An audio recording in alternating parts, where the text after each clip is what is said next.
All of that stuff is legitimate.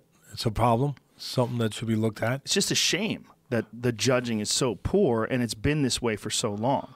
Well, see, the boxing, I mean, you have a, and I'm not saying this in a derogatory way.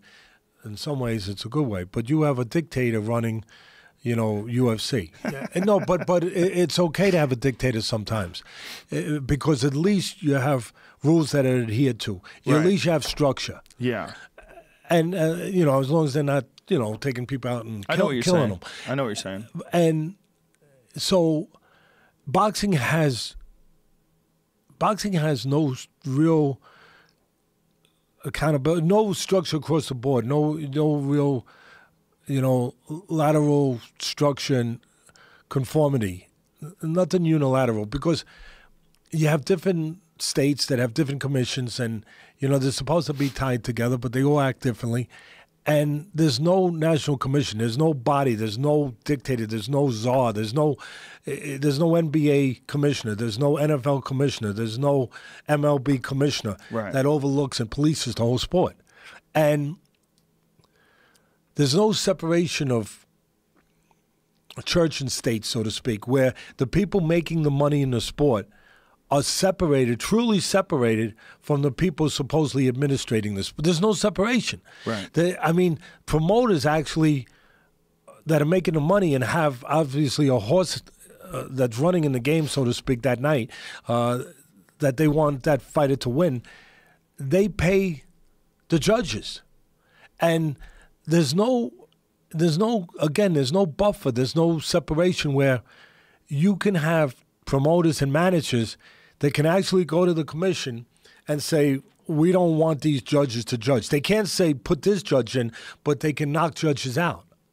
And the commissions will listen to them. The alphabet organizations, they're corrupt. They are. I mean, it's not Teddy Atlas saying it. It's everybody saying it. There's very few people that are going to say they're not corrupt. Well, they're corrupt. I mean, if you're going to be honest about it, and you don't have an agenda where you're afraid to say it because you have an agenda, which a lot of people do in my business. They have an agenda, so they're not going to say it because they're part of it. If they're not part of it, they're friendly with people that are part of it, and they want to have access. They want to have relationships, so they stay away from it. And they understand how the corruption works. So they understand, is it a smoky room with cigars like the old days where Frankie Carbo was running things and you put an envelope? No, it's not that. But you might be paying $30,000 for an ad in at a convention for the WBA or the WBC or the WIBF or WBO or whatever the heck they are, and you might be paying $30,000 for an ad. You know why you paid the $30,000 for that? I don't think that you just like to see your name in the ad in the brochure. There was a purpose behind paying that ad, and so there's no. Again, you have the administrators of the sport, the commissions. And then you have the alphabet organizations that get paid a sanctioning fee from the champion. So they want that champion to win. And so they get the sanctioning fee. And especially if he's a popular champion. So now you have nobody saying, well, the manager can't talk to the sanctioning organization. Promoter can't. Of course they can talk to them and say, I want my guys rated high. Of course they have access. So they have access to talking to somebody, influencing somebody to move their guy up in the ratings. These are honest ratings. And they have access to telling an organization, well, I'd like to push mandatory. I'd like to push my guy to get the mandatory, which means, of course, that he's got to fight him within a certain period of time. He's got to fight the champion. That's missing in MMA. Yeah. That's absolutely missing in MMA. So you have all that stuff going on. And where is the Where's the oversight? Yeah, where's the oversight? Where's the policing? Where's the line where because, again, people making money, people running the sport, people making money, people administrating the sport, it's not supposed to blur. There's supposed to be a separation. Now, if you know where to go in Europe, America, United States too, but all through Europe, where there's a lot of big fights. There was just a big fight with Joshua in London. He drew 90,000 people, which is good for the sport, and it's incredible. But if you know where restaurant to go to the night before a big fight, you will walk in a restaurant. I've been there. You will walk in the restaurant. I'm not going to say something if I can't stand behind it. And you will see at the restaurant, it's a big table, kind of like not the Last Supper, but it's a big table. And you will see all the officials at that table that are going to work the fight the next night. And you will see the organizational heads, the heads of that sanctioning body and the guys that are in charge, the presidents, vice presidents, supervisors, judges, referees. And guess who the host of the dinner is? The promoter. There's something wrong with that. I mean, there's something greatly wrong with that. Right. So the host of the dinner, and it's a big bill, obviously. I mean, it's a lot of people. It's a good restaurant. They're eating all the best stuff, drinking the best wines and everything else. So it's a big bill. And it's being picked up by the promoter who wants a specific fighter to win that night. Right. And he's got access to all the judges, all the officials, all the organizational heads. Now, so I would say to the people that are listening out there that just to make the analogy that really I think would hit home, the New York Yankees, they're obviously a universally known name and brand, organization, maybe the biggest of all time.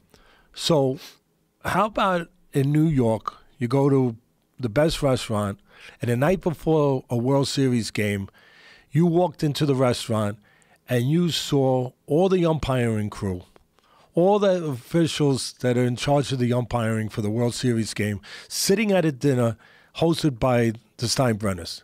Problem. Yeah. Giant problem. Yeah. And it can't happen because there's a commission would never let that happen because the integrity, the credibility of the sport would be down the tubes in one moment before you could finish your shrimp cocktail. So it can't happen. It happens, goes unchecked in boxing. But it happens all the time in boxing. And just the look of impropriety is wrong. It should be wrong. It should be wrong in baseball. It should be wrong in football. It should be wrong in NBA. But it should be even more wrong in a sport where you risk so much. Yeah. No, I agree. Yeah, it's a very, very good point. And I don't know how you would ever fix that. I mean, how would you have some universal oversight over the entire sport? And how would you get everybody from the WBO, WBC, Nobody cares WBA? enough. They wouldn't. No, they don't care enough because the president of the United States started caring when there was a problem with baseball. He got involved. That was about steroids, though, right? Yeah, but it was a problem. But wasn't that a horseshit problem? I mean, it was a real problem, but it was more of a problem of they wanted to clean up the image because it's America's sport.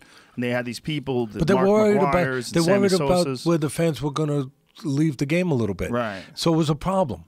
It was a problem. It was impacting them. It was impacting. Listen, it was impacting the perception of the game, which impacted the gates, right. What they're going to make, and ultimately the fan base, which of course impacts them financially. It impacts the country because if less people care about the sport, you're going to see it less. And if you care about it, you're going to be one of the people that are left out. So it was a problem, and they cared. I'm going to be careful saying this, but not that careful, but because you have to say it, I don't think that they care as much about the people in boxing. I don't think they do either. It's more of a dangerous, dirty sport in their eyes. Yeah. And the people that come into it and everything else, and I'm not going to get into all the other stuff that you could get into that, is so popular to get into in some ways nowadays. You mean like racism? Yeah. Right. I'm not going to get into that because I don't want to, and I don't have, definitive things to show for that. Right. I just know how I Well, the how I perception of the feel. sport, the I just perception don't, of yeah. sports, it's not cherished the way baseball's cherished. When there's a big fight like Canelo and Triple G, people get excited, and a lot of people will buy it, but it's not necessarily thought of as something that represents America. And particularly in Canelo Triple G, you're talking about two people that aren't American to begin with. Yes.